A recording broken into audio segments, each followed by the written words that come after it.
The moment my son said, "Mom, you're covering all 12 of us, like always," I smiled because for the first time in 30 years, I had no intention of paying.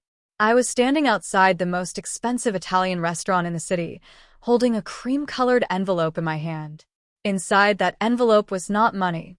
It was not a Mother's Day card. It was a one-way lesson my children would never forget. For years, Mother's Day had never really been about me. It was about what I could give, what I could pay for, what I could quietly accept with a smile, even when my heart was breaking. My 3 children always called me the best mom in the world when the bill came. But before that, they barely called at all. That year, they picked the restaurant. They invited their spouses, their kids. Even my ex-husband's sister somehow appeared at the table. 12 people. And everyone already knew the plan. Order everything. Laugh loudly. Take pictures. Thank Mom at the end. Then slide the check toward me. Like always. But what they didn't know was that while they were choosing lobster pasta, imported wine, and 3 desserts each, I was already at the airport. And when the waiter finally brought them the check, my children discovered what happens when the woman they used for years finally stops being useful. Setup. My name is Evelyn Parker, and I am 62 years old. For most of my life, I was proud to be a mother. I raised 3 children mostly on my own after their father left when they were still young. I worked at a school office during the day and cleaned medical offices at night. I packed lunches before sunrise, helped with homework half asleep, and wore the same winter coat for 8 years so my children could have new ones. My oldest son, Brandon, became a real estate agent. My daughter, Melissa, married a lawyer and moved into a house twice the size of mine. My youngest, Daniel, started a small business that I secretly helped fund when no bank would trust him. I never complained, because mothers are taught to give until there is nothing left, and then smile because giving is supposed to be enough. At first, my children were grateful. They called. They visited. They remembered my birthday. But slowly, the visits became shorter. The calls came only when they needed something. A babysitter. A loan. A ride. A last-minute favor. And every Mother's Day, they made a big show of celebrating me. But I noticed something. They never asked where I wanted to go. They never asked what I wanted to do. They just told me the plan. And somehow, every year, I ended up paying for everyone. Not because I offered.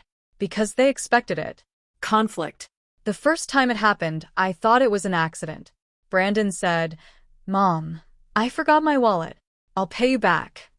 He never did. The next year, Melissa laughed and said, "Mom always insists on treating us. She loves doing this." I didn't insist. I just sat there, embarrassed, while the waiter looked at me and everyone else looked away. By the 5th year, it became a family joke. "Don't worry, Grandma's got it. Mom's rich with love. Evelyn Bank is open." They laughed. I smiled. But inside, something small cracked every time. One year, the bill was almost $900. I paid it from my emergency savings. That same month, my water heater broke and I took cold showers for 3 weeks because I didn't want to ask anyone for help. Not one of my children noticed. Then, 2 weeks before that Mother's Day, I overheard something that changed everything.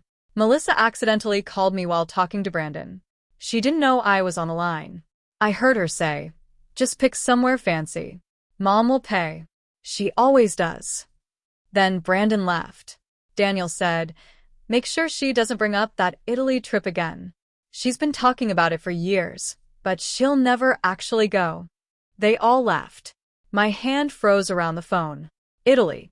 The dream I had carried since I was 21.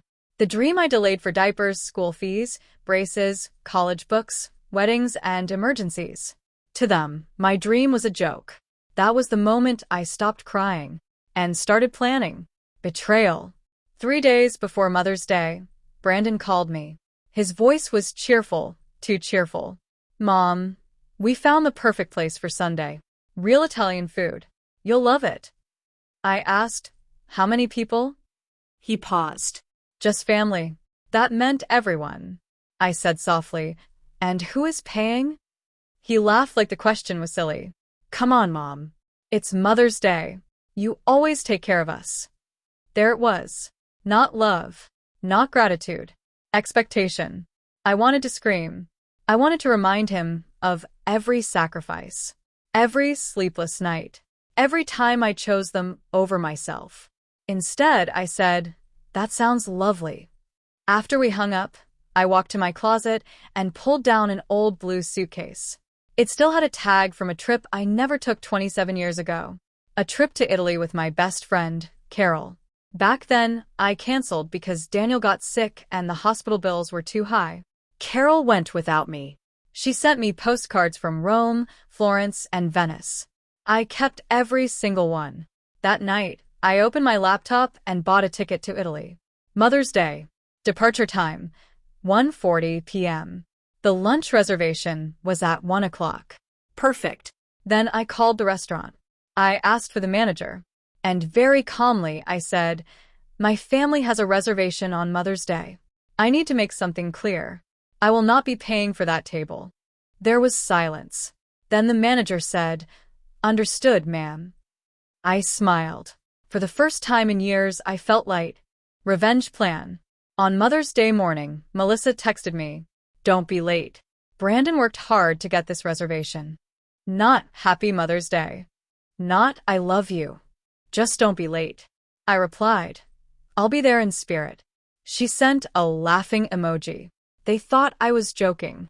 At 11:30, I dressed carefully. Cream cardigan, navy dress, gold necklace, comfortable shoes. I looked in the mirror and saw something I had not seen in years. Not just a mother. A woman. A woman with dreams. A woman who had finally remembered her own name. Before leaving, I placed 12 small cards into one envelope. Each card had a message for one family member. They were not cruel. They were honest. Then I drove to the restaurant, walked inside, and handed the envelope to the waiter. I said, "Please give this to the table when they ask for me." He looked confused. I said, "Trust me, they will ask." Then I left. No argument. No drama. No tears. Just freedom. By the time my children arrived, I was already in a taxi, heading to the airport. My phone started ringing at 1:07. Brandon. Then Melissa. Then Daniel. Then Brandon again. I didn't answer. I looked out the taxi window and whispered, "Happy Mother's Day, Evelyn." Climax. At 2:18 p.m., while I was waiting at my gate, my phone exploded. Text after text. "Mom, where are you? This isn't funny. The waiter said you left something? Are you seriously not coming?" Then came the message I had been waiting for. Melissa wrote, "They brought the check." I stared at the screen. Then another message arrived from Brandon. $1,486? "Mom, call me now." I didn't call. Instead, I opened the photo the waiter had kindly sent me. There they were.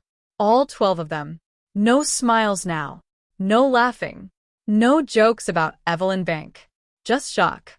The envelope sat in the middle of the table. My message had been read aloud. It said, "My dear family, for years I paid for meals that were supposed to celebrate me. For years I smiled while you treated my love like an unlimited account. Today I am giving myself the gift you never gave me, respect. I am on my way to Italy. Please enjoy the meal you chose. And please pay for it yourselves." For a long moment, I just sat there, staring at the airport window.